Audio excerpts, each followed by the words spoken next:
So there's no sense in romancing any of this. We'll just go right at it. This is footage from one of the first lockers that we got. I did not do a ton of recording for it because honestly, I was not looking at putting any of it on the YouTubes. However, though, we've got a couple of other lockers since then, but we want to try to do this as chronologically as possible. There was a lot of stuff in this locker, although it was only a 5x10. There was a lot of stamps, a lot of like just really odd stuff. But either way, here it is. All right, so we got our very first locker that we're picking up. One, two more, but Helene came through.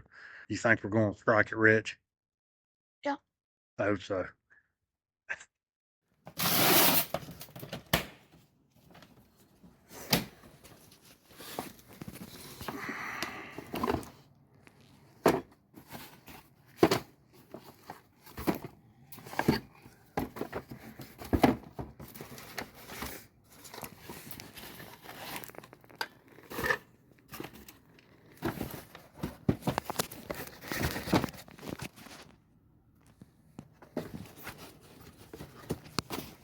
Yeah, go ahead.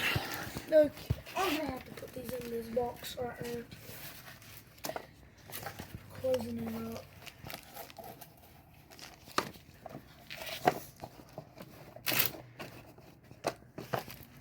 Let's put a couple more of these. This is tons of stuff right here.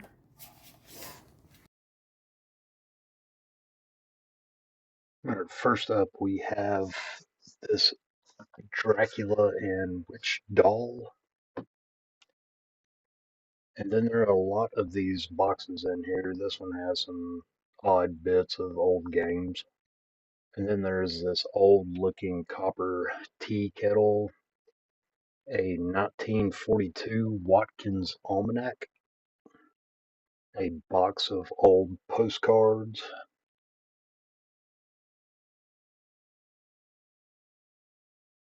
and then we come to the game box, a very old 1950s era Monopoly.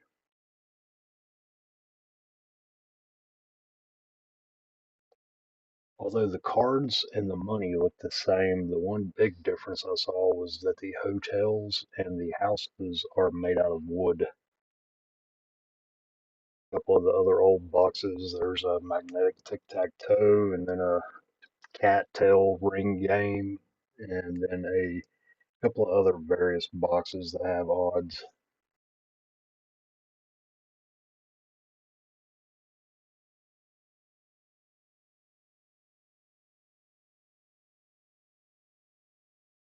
A mini roulette wheel.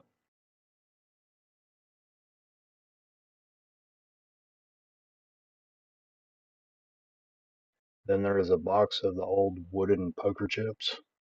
And this thing, a slot machine dice card.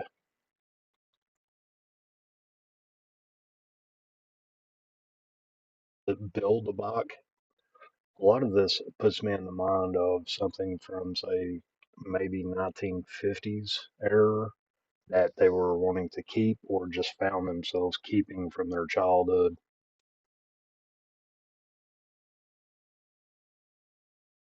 Had some fake money and a old Chinese solitaire game with the pegs that look like they would go into the battleship game. And this is a Lantham clock. This was used by security guards when they were making their rounds. And when I seen this before I ever opened the case, the first thing I thought of was a bag phone. I guess it would be the early 80s. But whenever we got it open, it appeared no, it was a bag VCR with its own screen. Then we come to the big find of the whole lot, and it's all of these stamps, and these are all U.S. canceled stamps with the Scots number written on them. You see them there, C53, 1016, E17. All those correspond to a Scots catalog number, and there are tons of these stamps in here.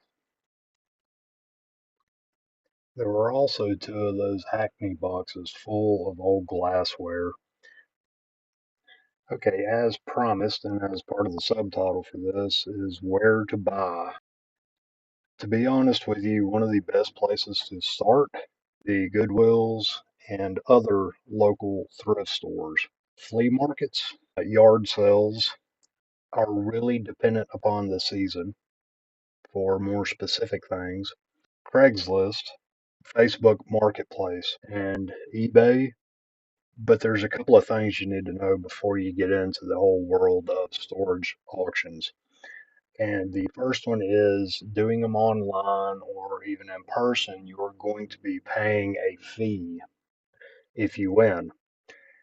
Additionally, there is usually a $50 to a $100 deposit required, and that is for cleaning. The cleaning deposit ensures that if you decide not to clean the locker out, that their time will be paid for by your deposit if they have to clean it out. As you begin to expose yourself to this community, you'll start building contacts.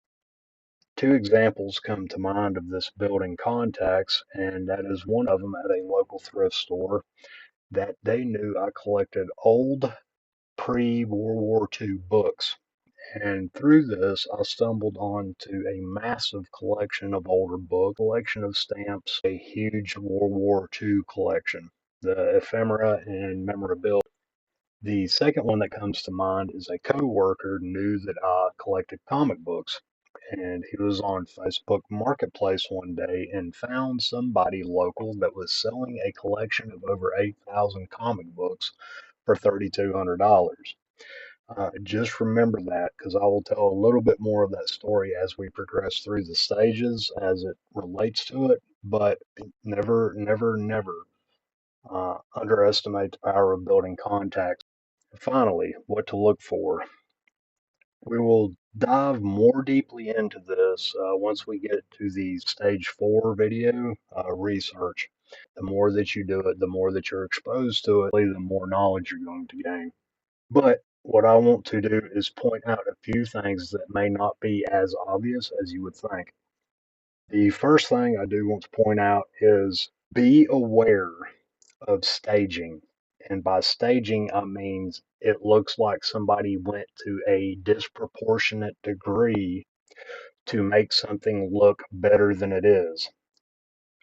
Next, learn the different types of cardboard boxes that you see and the different types of plastic totes.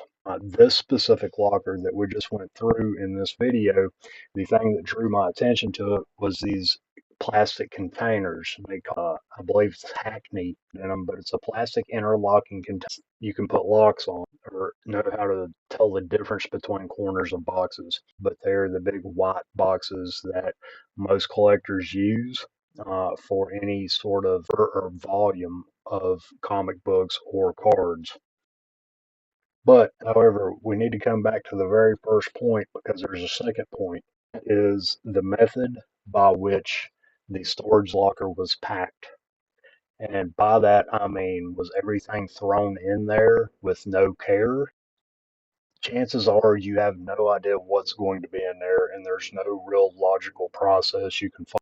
In the next video, you will see all of these things that go completely against logic and common sense.